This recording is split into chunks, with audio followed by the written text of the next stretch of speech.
کہاں گیا وہ پرانا دور جب کنویں کا میلا اور گدلا پانی پی کر 100 سال جی لیتے تھے۔ اب نیسلے اور پیور لائف کا خالص شفاف پانی پی کر بھی 40 سال میں بوڑھے ہو رہے ہیں۔ پہلے وہ سرسوں کا میلا سا تیل لگا کر اور کھا کر بڑھاپے میں بھی محنت کر لیتے تھے۔ اب ہم ڈبل فلٹر اور جدید پلانٹ پر تیار کوکنگ آئل اور گھی میں پکا کھا کر بھی جوانی میں ہانپ رہے ہیں۔ پہلے وہ پہاڑی نمک کھا کر بیمار نہ پڑتے تھے، اب ہم آیوڈین والا نمک کھا کر ہائی اور لو بلڈ پریشر کا شکار ہے۔ پہلے وہ نیم، ببول، کوئلہ اور نمک سے دانت چمکاتے تھے اور 80 سال کی عمر تک بھی چبا چبا کر کھاتے تھے۔ اب کولگیٹ اور ڈاکٹر ٹوتھ پیسٹ والے روز ڈینٹسٹ کے چکر لگاتے ہیں۔ پہلے صرف روکھی سوکھی روٹی کھا کر فٹ رہتے تھے، اب ہم چکن برگر، کڑھائی، شاورمے اور بہت اچھے فوڈ کھا کر بھی طرح طرح کی بیماریوں میں مبتلا رہتے ہیں۔ پہلے لوگ پڑھنا لکھنا کم جانتے تھے مگر جاہل نہیں تھے، اب ماسٹر لیول ہو کر بھی جہالت کی انتہا پر ہیں۔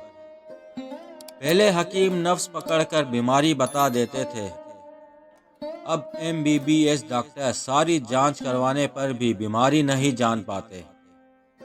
پہلے وہ 7-8 بچے پیدا کرنے والی مائیں جنہیں گاؤں میں ڈاکٹر تک میسر نہ تھے، 80 سال کے ہونے پر بھی کھیتوں میں کام کرتی تھی۔ اب ڈاکٹر کی دیکھ بھال میں رہتے ہوئے بھی نہ وہ ہمت ہے اور نہ ہی وہ طاقت ہے۔ پہلے کالے پیلے گڑ کی مٹھائیاں ٹھوس ٹھوس کر کھاتے تھے، اب مٹھائی کی بات کرنے سے پہلے شوگر ہائی ہو جاتی ہے۔ پہلے کبھی بزرگوں کے گھٹنے نہیں دکھتے تھے، اب جوان بھی گھٹنوں اور کمر درد کا شکار ہے۔ پہلے 100 واٹ کے بلب ساری رات جلاتے اور 200 واٹ کا ٹی وی چلا کر بھی بجلی کا بل 200 روپے مہینہ آتا تھا، اب 12 واٹ کا انرجی سیور اور 30 واٹ کے LED ٹی وی چلا کر بھی بل 7000 مہینہ آتا ہے۔ پہلے خط لکھ کر سب کی خبر رکھتے تھے، اب ٹیلی فون، موبائل فون، انٹرنیٹ ہو کر بھی رشتہ داروں سے اور دوستوں سے بہت دور ہیں۔ پہلے غریب اور کم آمدنی والے بھی پورے کپڑے پہنتے تھے، اب کوئی جتنا امیر ہوتا ہے اس کے کپڑے اتنے کم ہو جاتے ہیں۔ سمجھ نہیں آتی کہ ہم سے غلطی کہاں پر ہوئی ہے، ہم نے کیا کھویا اور کیا پایا۔ ویڈیو اچھی لگے تو ہماری ویڈیو کو لائک اور چینل کو سبسکرائب کرنا نہ بھولیے گا۔ شکریہ۔